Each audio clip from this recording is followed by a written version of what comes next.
Le terroriste qui avait décapité son patron avant de lancer son véhicule contre une usine chimique en Isère s'est donné la mort en prison. Il s'est pendu dans sa cellule, phénomène plutôt inhabituel chez les djihadistes radicalisés. Julia Ganancia. Il ne sera finalement jamais jugé. Yassine Sali s'est pendu mardi soir au barreau de sa cellule du quartier d'isolement. Il avait été placé en détention provisoire fin juin à la maison d'arrêt de Fleury-Mérogis dans l'Essonne. L'homme n'avait pas été repéré comme suicidaire selon l'administration pénitentiaire. Sur Europe 1, Laurence Cornara, la veuve du patron assassiné par Yassine Sali, réagit. Je suis en colère que ce soit passé. C'était la peur que j'avais qu'il fasse quelque chose. Je pensais pas que ça arriverait.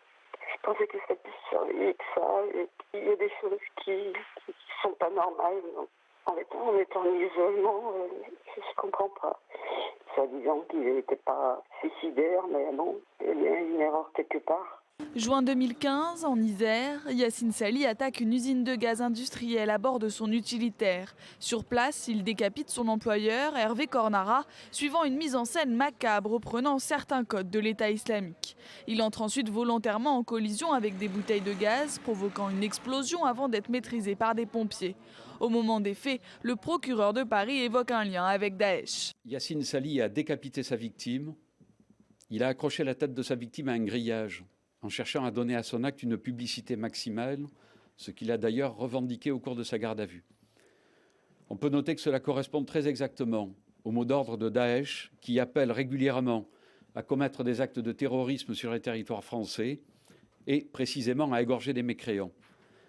La décapitation rappelle elle aussi précisément un mode opératoire habituel de cette organisation terroriste.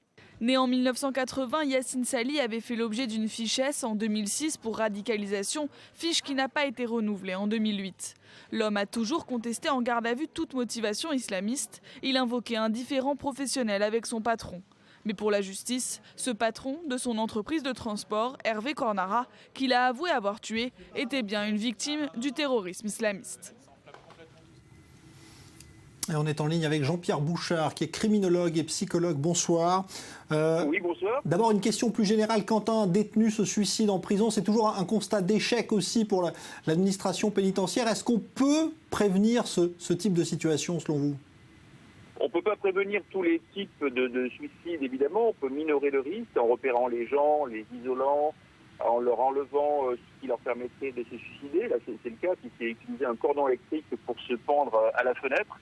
Et ce cordon électrique permettait de lui faire chauffer de l'eau avec un réchaud, en fait. Donc c'est ce qui lui a permis de se suicider et sûrement de préméditer, comme ils le font d'habitude, où il y a un temps de surveillance relâché, puisqu'il y a des rondes en général. Et donc c'est ce qui a permis ce suicide. Alors Jean-Pierre Bouchard, on est en présence là d'un djihadiste avéré qui a perpétré cet acte terroriste. Est-ce que c'est habituel pour vous? Est-ce que c'est surprenant ou pas de constater ce passage à l'acte de suicide en prison? Oui, alors si vous voulez, c'est difficile. Il n'a pas livré ses motivations pour lesquelles il s'est suicidé. Peut-être qu'on trouvera quelque chose ou pas du tout sur ça. Je pense qu'il a pris conscience que, compte tenu de la gravité des faits qu'il avait commis, il allait prendre une peine extrêmement importante. Il ne retrouverait pas la liberté avant des dizaines d'années sûrement. Donc c'est sûrement ce qui a précipité le suicide. Il a dû prendre conscience aussi qu'il aurait un procès en cour d'assises et qu'une enquête serait menée, qu'on l'interrogerait dans un débat contradictoire. Et plutôt que de se livrer, il a dû sûrement vouloir anticiper tout ça. Est-ce qu'on peut envisager, Jean-Pierre Bouchard, qu'il ait aussi voulu peut-être pousser son projet à son terme, c'est-à-dire peut-être celui de mourir en martyr ou en kamikaze? Alors c'est pas possible, mais en général ils le font au décours du passage à l'acte, si vous voulez, et là ça n'a pas été le cas.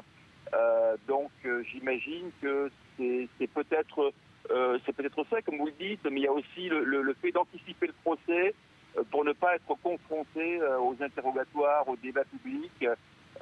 Et donc il a dû prendre conscience que la peine serait très longue.